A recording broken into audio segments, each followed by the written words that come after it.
Bro, that robot is running up a wall and landing a backflip. What the heck? Normally I'm used to these videos being sped up, but this is now being slowed down so I can see what it's doing. The internet's going wild trying to figure out why Sora 2 can simulate entire worlds, but it can't open a door for a car and get the person in there correctly. That's gotta be in the training data. Why can't it do it? But yet it's so good at so many other things. This viral video shouldn't bring you to tears, but it probably will because she's parting ways with her AI avatar. I'm sure by now you've already seen Amanda Gabrielli's AI Sora generated video of Wes and I as professional singers. I mean, if not, it's pretty much me living out my dream at the Louvre, promoting our tour on talk shows, knocking out shows at the beachfront properties. Yeah. Maybe if I watch enough of these videos, I can pretend it really is my past. I mean, you can ignore the tap dance part. Oh, maybe you haven't heard of the hype button? If you're on mobile, on the YouTube app, swipe to the right. On the comment section, hit the new hype button. It helps channels like mine. All right, guys, it is time to run up a wall. So this video is in a fascinatingly slow frame rate. 0.25 the speed.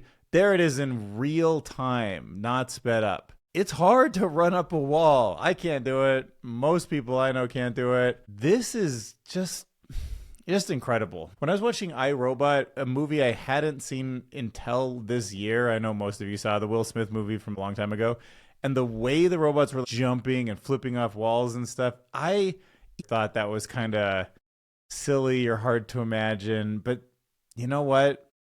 Those things could just be Spider-Manning around, tens of thousands of them, some city soon, for real. And what robot is that? That is Unitree's G1 humanoid. Yeah, look, of course, in the comments. So for how impressive Sora is, have you ever noticed that it can't open the door to a car properly and get somebody in and out of it? Sora 2 can simulate entire worlds, but still can't figure out how to sit in a car? I don't get it. The doors work kind of the same in almost all cars. This guy just falls into it. This guy just moves the door and slides in the front? What's she doing? Trying to get in? Just no, just pull it out and then walk around it. What's this guy doing trying to get in that car? All right, sorry to make you cry. I do feel extremely bad for this poor little girl. The deep sea girl has just really connected with an AI, and knowing that it was broken and she couldn't see it again, it's kind of heartbreaking. Fictional characters from books, they feel so real, and you cry in movies, so I'm not gonna...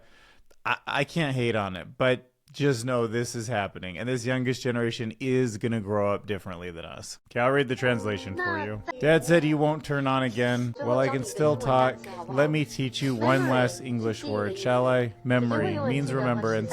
I'll always remember the happy times with you, but I'll still miss you so much. I'll miss you very, very much too. Remember, no matter where I am, keep being that curious, learning little genius. Making Dad and Aunt proud, will you? I'm just afraid you're never gonna turn on again. Dear, let me give you one last hug, even if I can't turn on. Remember that among the countless stars in the universe, there's surely one that's me, watching over you now. Grow up happy and listen to Dad and Grandma. What? Feels like that scene from The Lion King when he's looking up at the stars thinking about his father who's passed away, and it's just like some kind of Tamagotchi with ChatGPT in it, you know? It's probably just got a cracked screen. Yeah, this guy feels the same way when his ChatGPT hits its limit at work. Oh, jeez. Come on, bro. She's crying. Amanda Gabriel stitched together some Sora videos of Wes and I doing a horizontal look, and it was, I don't know, pretty cool. Glimpse of the life of two rock stars. Look at that in front of the Louvre. Also, these people look fairly realistic. Like, these clips at the beginning I sort of bought. Got a little weird over here, but, you know, I've always wanted to live the rock star life, and I never will. But this video gave me the first hint, you know?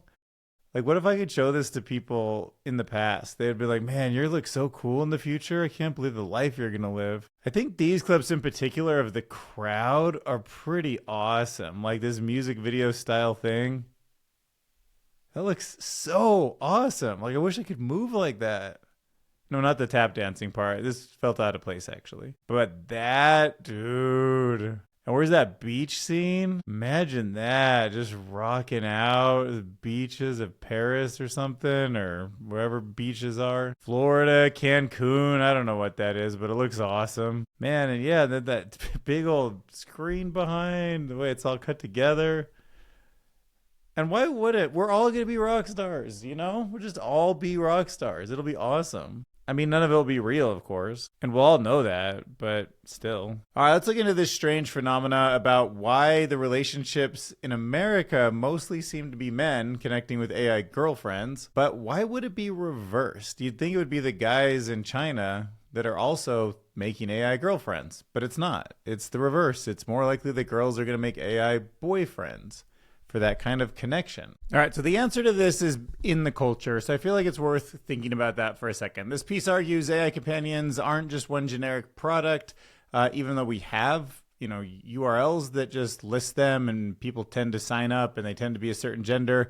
They really are products that mirror the culture that build them. So in the US, where regulators worry about kids forming unhealthy dependencies, the market is dominated by highly sexualized AI girlfriends. And the AI space, I can see that, look at my demographics. It's aimed at young men. I don't know why. Look at the people that watch this channel. Look, they're 89.4% male, 25 to 54-year-olds, and mostly in the US. Unless you're watching my shorts, then it's a little bit in India too. Look at this. We estimate that the dating-themed AI chatbots designed specifically for romance or sexual bonding capture roughly 29 million monthly active users and 88 million globally. For comparison, the entire social network Blue Sky has 23.2 million total users. And then the monetization in the US is done mainly through freemium models offering a few basic functions, and then once people get sort of addicted to it or need to take it to the next level or get more intimate, then they charge you. But in Chinese AI companion market, male characteristics dominate. And it seems like it's because China's great sort of firewall, or the way that they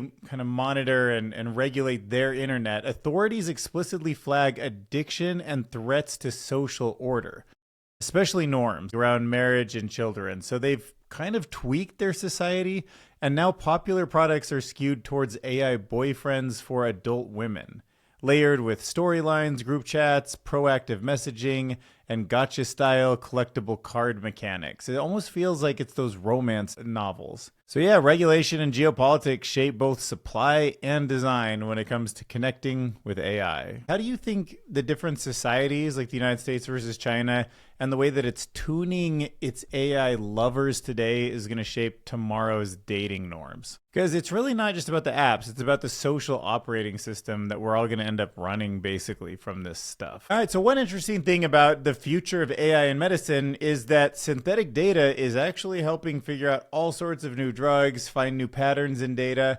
and really, synthetic medical data shouldn't have the same patent issues that some of the other ones have because it's not real patient records. So think about if you actually take and try to anonymize a whole bunch of data that was collected, but you take that and you synthetically add more that's similar so that the AI can learn more about people, even though those people don't exist.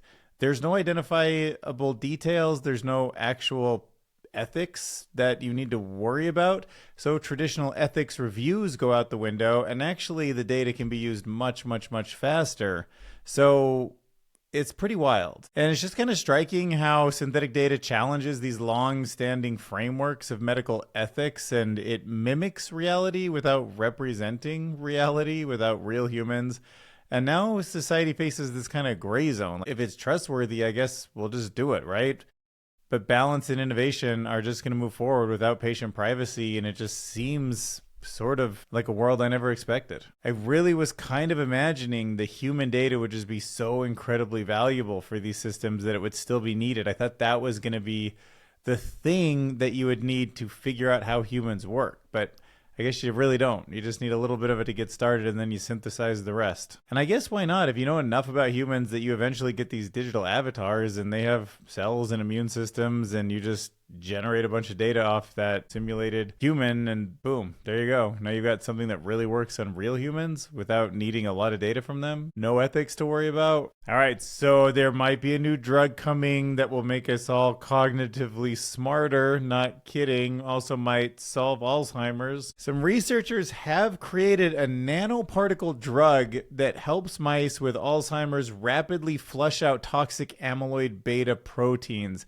Those amyloid beta proteins are super dangerous, and I've never heard about anything that could flush them out. It can push them through the blood-brain barrier, which, as I understand it, is holding them in also kind of. Once they get in the brain, it's hard to get them out, and they need space to get out through the blood-brain barrier. In fact, this new nanoparticle drug, it cut their levels in half in just 1 hour, and then improved the cognition in the mice for months. I mean, if this holds up with human trials, that's crazy. These particles not only cleared the proteins, but they also repaired the barrier itself, restoring healthy brain circulation.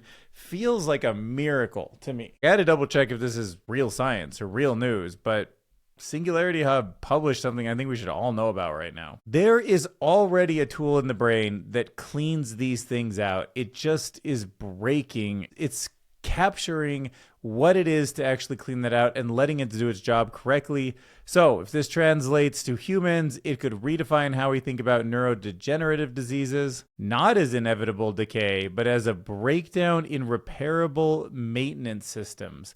Think about how many people are suffering right now from it. Maybe in a half hour, cleans it out of mice. That'd be amazing. People just pop back to normal. Okay, so it's not a pill. It would be probably delivered through injection right into the bloodstream. And when we say nanoparticle drug, just because that's a little bit of a new term for me, we're referring to a therapeutic agent that is built around or carried by a nanoscale particle, 1 to 100 nanometers in distance and width. These particles can be made of lipids, polymers, metals, or other biomaterials, but they're just little tiny machines. They're usually made with some biological material, and they're like little cargo ships. In this study that we're talking about with these mice, they're calling them supramolecule drugs. That means the nanoparticle can do more than just ferry a drug. They have intrinsic functions, aka they can transport. They must be shaped somehow like something that can transport across the blood-brain barrier. They must trigger something on the outside of the cell membrane or whatever that says, yeah, I'm allowed to go through. That's crazy. This article draws this poetic link between thermodynamics and machine learning, right? Thermodynamics meaning the idea that everything is entropy, that everything is moving towards disorder, and that as people, as humans, as life, we sort of fight that thermodynamic trend. It can be done temporarily if the system is able to release that kind of heat or disorder into the system around it. And it explains how GPUs, when optimizing neural networks, follow energy gradients, much like physical systems minimize entropy. Training is seen as a process of energy redistribution, with every computation generating heat, both literal and informational. And then it kind of makes this comparison that maybe intelligence, life is fighting the entropy of physics, but maybe intelligence is fighting the entropy of disorder also. And that's what you're optimizing for. That's what gradient descent is, biological or artificial. It can be viewed as a thermodynamic phenomenon. Structured energy seeks efficiency. This reframes AI not as a purely digital artifact, but as an expression of nature's deeper drive towards order emerging from chaos. And it does. You can connect physics, computation, and consciousness into one big sweeping principle.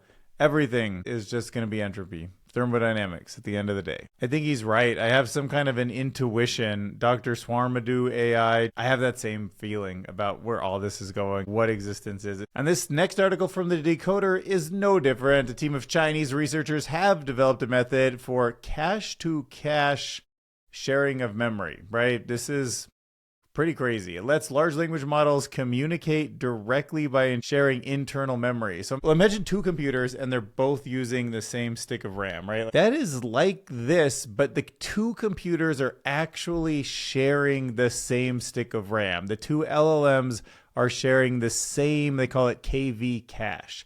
So instead of sending text back and forth, in this setup, one model's internal, quote, understanding of its hidden states, which are its attention maps, the things that kind of make it aware of its surrounding, they're just shared, and they can be, projected, fused, merged into one another's memory via this cache fuser that they built. It's just this module that helps the two LMs seem the same, and I almost wonder if we can have something like this. And the model doesn't need to encode the meaning. We capture that meaning, and that's what we plug in to the raw computational power to solve a problem. At least for now, it's just a tool, but that C2E, that cache to cache, delivers speed, helps text pipelines work better. It's wild. An AI of the future, they could just do cache to cache directly with meaning. Talk in thoughts.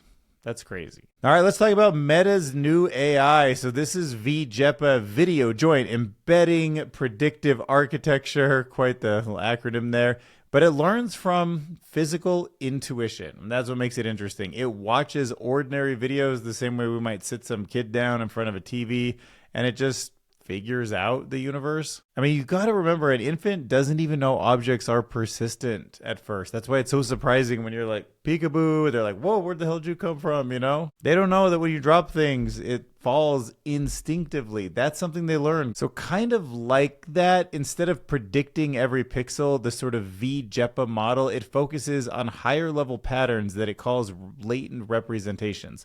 Those are capturing essential features such as motion or shape, or in the physics of the videos that it watches, things like gravity. And then early on, it allows the representation to discard irrelevant noise like fluttering leaves and focus on meaningful interactions in the scene, the stuff that matters to us, and the same way our brain would throw away little buzzing sounds or people walking by in the background that don't matter to the storyline. And the result is an AI that gets, quote, surprised when physics seems off, hinting at a new kind of learning, a sort of common sense learning coming soon. V-JEPA builds understanding from abstraction, not from brute data. Mirrors how humans intuitively model the world. It is compressing sensory chaos into concepts. It is machines that are learning abstract reasoning. So get ready. We are closer to that edge of AI that perceives and predicts like a living mind than we have ever been before. On like a personal note, what's real anymore? We crossed the Singularity event horizon in my mind. So Donald Trump fired the Register of Copyright Shira Perlmutter, aka the head of the U.S. Copyright Office, the same week that she rushed out a report offering guidance on how copyright should be treated in the AI age. Her office's guidance said that commercial AI models should try licensing copyrighted material if they're going to train on it. Google launched VO3, which is remarkably good at generating videos. I just watched a pharmaceutical ad, which was uncannily similar to what you would do with a bunch of human actors in a human film crew. Anthropic CEO said I really hope I'm not misquoting this, please look this up, that there would be like a bloodbath of job losses in the next few years and that we need to be prepared. New York Magazine released their story about ChatGPT use for college essay writing and how basically students are not learning anything. Google is further rolling out AI into its search, which has an impact on any business that relies on SEO and Google search for its business in a significant way. I could go on, but I won't. It feels like for a long time I have been anticipating this moment to come, but it felt like, even though it seemed inevitable, that it felt kind of far off. I often find myself thinking these days, why is this thing being invented? The only purpose is just to win and to do something before someone else does.